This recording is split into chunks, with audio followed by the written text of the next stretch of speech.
Welcome to my garden. சாயங்காலத்தில் தோட்டத்தில் நிறைய வேலை இருக்குது. இந்த லங்கம் மரத்தோட இலை எல்லாம் விழுந்து விழுந்து நிறைய சருகு சேர்ந்துருச்சு.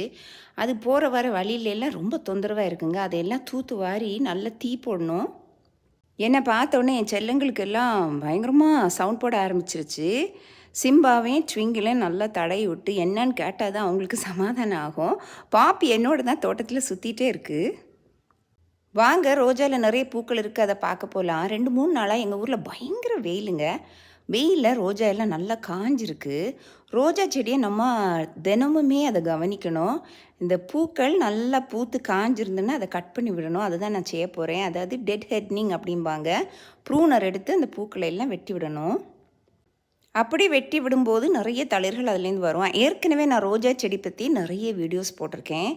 நான் ரோஸ் கார்டன் டிப்ஸ் அப்படின்ட்டு ஒரு பிளேலிஸ்ட் க்ரியேட் பண்ணி அதில் நிறைய வீடியோஸ் போட்டிருக்கேன். ரோஜாக்களை எப்படி கவனிக்கணும் அந்த வீடியோஸை பார்த்தா உங்களுக்கு புரியும். அது கார்டன் பிளேலிஸ்ட்டில் போய் பாருங்கள், நிச்சயமாக உங்களுக்கு ஹெல்ப்ஃபுல்லாக இருக்கும். ரோஜா செடியை நல்லா மெயின்டைன் பண்ணால் தான் நல்லாவே வளரும், இல்லைன்னா அப்படியே காஞ்சி கரிஞ்சு போயிடும். அந்த பக்கமாக ஃபவுண்டன் பக்கத்துலேயே ரோஜா செடி வச்சுருக்கேன்.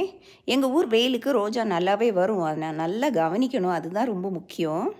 ஒரு 3 நாளைக்கு முன்னாடி என் கிளினிக்குக்கு சும்மா அப்படின்ட்டு ஆஸ்திரேலியாவிலேருந்து ஒரு என்ஆர்ஐ பேஷண்ட் வந்தாங்க. அவங்கள பற்றி நிச்சயமாக சொல்லணும்னு எனக்கு தோணுச்சுங்க. இந்த மாதிரி ஒரு லேடியை நான் மீட் பண்ணி ரொம்ப நாளாச்சு. அவ்வளோ சந்தோஷமான அன்பான ஒரு லேடி.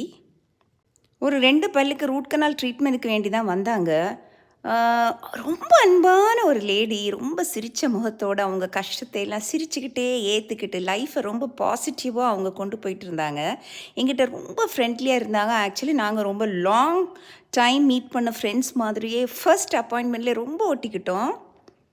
என்னவோ தெரியல, நம்ம ஊரில் பொம்பளைங்களுக்கு ஒரு போட்டி, பொறாமை, ஒரு வைராக்கியம், ஒரு மாதிரிப்பட்ட கெட்ட குணங்கள் நிறைய இருக்குங்க. நம்ம பின்னாடியே ஒரு மாதிரி குசும்பு பேசுகிறது, இங்கொன்று வச்சு அங்கொன்று பேசுகிறது, அந்த மாதிரி லேடிஸ் கூட நான் எதுவுமே வச்சுக்கிறது இல்லை. ரொம்ப நாளைக்கு அப்புறமா ரொம்ப இன்னசென்டான, ரொம்ப குழந்தைத்தனமான, மனசில் எந்த களங்கமே இல்லை ஒரு லேடியை நான் பார்த்தேன். நிஜமாகவே ரொம்ப சந்தோஷமாக இருந்தது. அதாவது உலகத்தில் இப்படிப்பட்ட பெண்களும் இன்னும் இருக்காங்கன்னு யோசிக்கும் போதே ரொம்ப சந்தோஷமாக இருந்தது. அவங்களுக்கு நிறைய ஹெல்த் இஷ்யூஸ் இருந்தது. ஆனால் அதையும் மீறி அவங்க ரொம்ப ஹாப்பியாக வாழ்க்கையோட ஒவ்வொரு தருணத்தையும் சிரிச்சுக்கிட்டே, எந்த கவலையும் மனசில் வைக்காமல், யாரை பற்றி எந்த வைராக்கியமும் வைக்காமல் ரொம்ப ஹாப்பியாக இருந்து நிச்சயமே என் மனசை கவர்ந்தது.